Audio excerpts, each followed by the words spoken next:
Nagpakita nga ng suporta si Igan or Arnold Clavio sa ngayon ay kinakaharap ni Sander Mulak.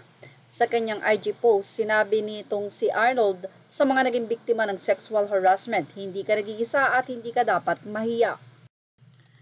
Ayon pa kay Igan, ayoko at narito pa ang kanyang naging mahabang pahayag.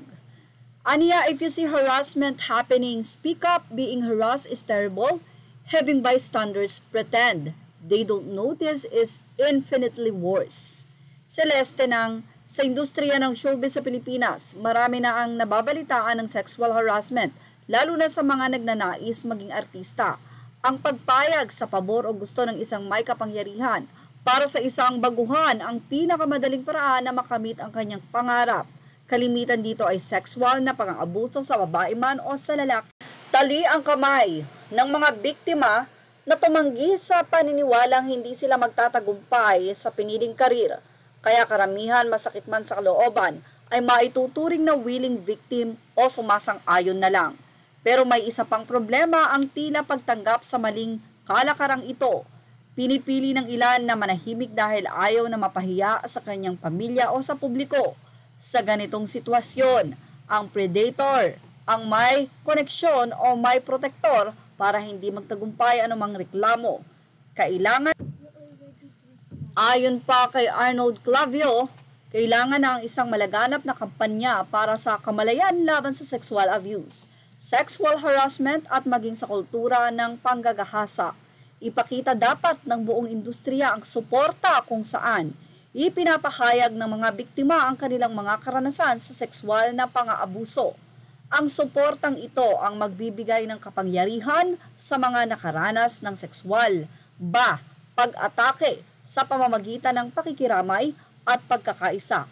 At makita na ito ay isang malalang problema at hindi pa isa-isang kaso lamang.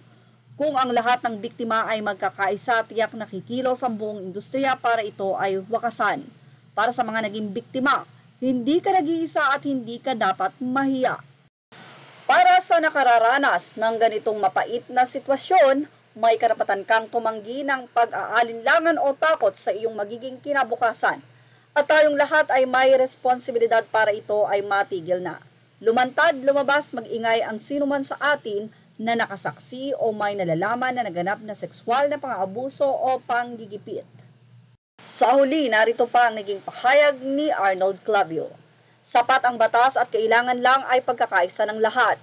Hindi lang sa industriya ng showbiz kundi sa lahat ng lugar ng iyong trabaho. Isang malakas na sigaw ng ayoko ang iparating natin sa mga hinayupak na mapagsamantala sa kahinaan ng iba.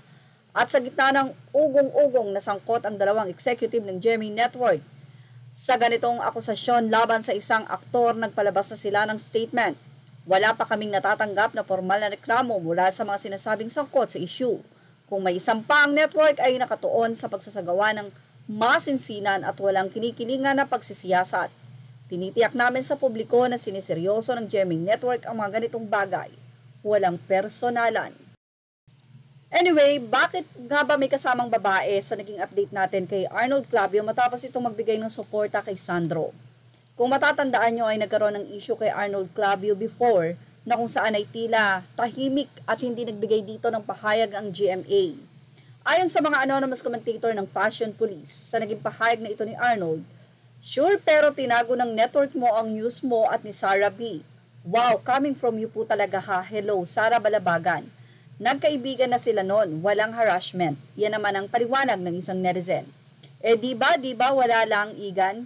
Coming from him, the nerve. Same thought. Huwag ka sana ang pag-inita ng management, Sir Arnold. Una ko ding naisip ay si Sarah. Ha. Knowing the history ni Arnold Clavio, siya pa talaga ang nanguna sa ganito. Yikes! Huwag kami, Arnold. Alam namin noon ang nangyari sa inyo ni SB. News blackout ang GMA about it. Walang network statement.